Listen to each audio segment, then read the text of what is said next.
பொதுவாக எல்லாருமே நோட்ஸ் எடுங்கன்னு சொல்கிறாங்க. டஃப்பான ஒரு சப்ஜெக்ட்டுக்கு நோட்ஸ் தான் வந்துட்டு நம்ம கை கொடுக்குது. என்னோடய ஹேண்ட் ரைட்டிங்காக நான் வந்து மேக்ஸிமம் நோட்ஸ் எடுக்கிறதில்ல. பட் எடுத்துட்டோன்னா திரும்ப அதே படிக்கும்போது ரொம்ப நல்லா மனசில் பதியுது. இது வந்து 6th இருக்கக்கூடிய குப்தர்கள் தான். அதில் நிறைய விஷயம் இருக்குது. இப்போ வந்து ஷார்ட்டாக பார்க்கணுன்னா, இப்போ குப்தர்களில் ஃபஸ்ட்டு குப்தத்தை தோற்றுவித்தவர் வந்து சிறிகுப்தர் தான். ஓகேவா? அவர் தான் ஃபஸ்ட்டு நாணயங்களில் இடம்பெற்று வரும்.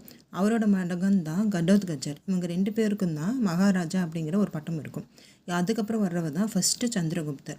இவர் தான் வந்துட்டு அந்த லிச்சாவி குடும்பத்தை சார்ந்த குமாரதேவி அவங்கள கல்யாணம் பண்ணிவிட்டு நிறைய பேரரசுகளை கைப்பற்றியிருப்பார். அதுக்கப்புறம் தன்னை ஒரு முடியரசன்னு சொல்லிட்டு அறிவிச்சுப்பார். தங்க நாணயங்களில் இவர் சந்திரகுப்தரோட உருவமும் குமாரதேவியோட உருவமும் இருக்கும். கீழே வந்து லிச்சாவையா அப்படிங்கிற வார்த்தைகளும் இருக்கும். ஃபஸ்ட்டு சந்திரகுப்தரோட மகன் தான் சமுத்திரகுப்தர். ஓகேவா? இவர் தான் குப்த வம்சத்தில் தலை சிறந்த அரசர். இவருக்கு இன்னொரு பேர் தான் என்ன, கவிராஜா என அழைக்கப்படுவரும் இவர் தான். அதே மாதிரி இவர் அவையில் இருந்தது புலவர் ஹரிசனர் வந்துட்டு இருந்திருப்பார். இவர் தான் பிரயாண மெய்கருத்து எழுதியிருப்பார். அது வந்து அலகாபாத் கல்தூனில் பொறிக்கப்பட்டிருக்கும். ஓகேவா? வட இந்தியாவில் 9 வருஷம், தென்னிந்தியாவில் 12 வருஷம் இவர் வந்துட்டு கைப்பற்றிருப்பார். தென்னிந்தியாவில் பார்த்தீங்கன்னா விஷ்ணுகோபாலன்னு தோற்கடித்திருப்பார். சமுத்திரகுப்தர் தான் வீணை வாசிப்பார். அப்புறம் குதிரைகள் பலியிடும் வேள்வியாகமும் நடத்திருப்பார். இவரோட சமகாலத்தை சார்ந்தவர் தான் இலங்கை மன்னன் மேகவர்மன். ஓகேவா? இந்த டாபிக் வந்துட்டு அப்படியே ப்ரீவியஸ் கொஸ்டினில் இருக்குது, செக் பண்ணி பாருங்கள். அதுக்கப்புறம் சமுத்திரகுப்தரோட மகன் தான் 2ஆம் சந்திரகுப்தர். ஃபஸ்ட்டு சந்திரகுப்தர் தான் வராரு. ஏன்னா எப்பவுமே தாத்தா பேர் தான் பேரனுக்கு வைப்பாங்க, அந்த மாதிரி தான்.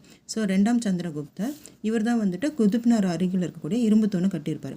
இவருக்கு தான் நிறைய ஸ்பெஷல் நேம்லாம் வரும். ஸோ விக்ரமாதித்தன், நரேந்திர சந்திரர், சிம்மசந்திரர், நரேந்திர சிம்மர், விக்ரம் தேவராஜர், தேவகுப்தர், தேவஸ்ரீ, இந்த மாதிரி பேர் எல்லாம் இவருக்கு இருக்குது.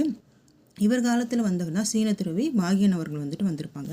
இவரோட அவையில் தான் நவரத்தினங்களும் சொல்லப்படக்கூடிய அந்த காளிதாசர், ஹரிசனர், இவர் யாராக இருப்பாங்க, சமஸ்கிருதம் சொல்லிக் கொடுக்குறவங்களாக இருப்பாங்க. அமரசிம்மர் யார், அகராதி ஆசிரியராக இருப்பாங்க. தன்வந்திரி யார், மருத்துவராக இருப்பாங்க. கஹா பானகர் யார், ஜோதிடராக இருப்பாங்க. சண்கு அப்படிங்கிறவர் கட்டடக்கலை நிபுணராக இருப்பார். வராகமித்திரர் வந்து வானிலை அறிஞராக இருப்பார். வராட்சி பார்த்திங்கன்னா இலங்கையும் இலக்கண சமஸ்கிருத ஆசிரியராக இருப்பாங்க. விட்டல் பட்டர் அந்த பேரில் இருக்கு இல்லையா, ஸோ மாயா வித்தகராக இருப்பார். இவங்களுக்கு அப்புறம் இவரோட மகன் தான் ஃபஸ்ட்டு குமாரகுப்தர், அதுக்கப்புறம் ஸ்கந்தகுப்தர், அதுக்கப்புறம் பாலாதியாத்திய ஃபஸ்ட்டு நரசிம்மகுப்தர். இவர் தான் கடைசி பேரரசர்.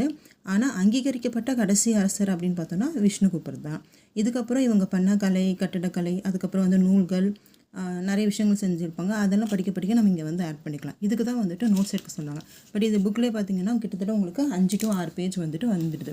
அப்புறம் யாருக்கப்புறம் யாருங்கிற ஒரு குழப்பம் இருக்குது. அதனால தான் இப்போ நோட்ஸ் எடுக்கணும் அப்படிங்கிறாங்க. நோட்ஸ் எடுத்துகிட்டு நம்ம நோட்ஸ் 5 தடவை படிச்சுட்டு மறுபடியும் புக்கை எடுத்து நம்ம படித்தோன்னா ரொம்ப சிம்பிளாக இருக்குது. 6th புக்கில் இவ்வளோ கண்டென்ட் இருக்கும்போது 11th இன்னும் அதிகமான கண்டென்ட் இருக்கும். அதை இது கூட ஆட் பண்ணிக்கலாம். Okay, thank you.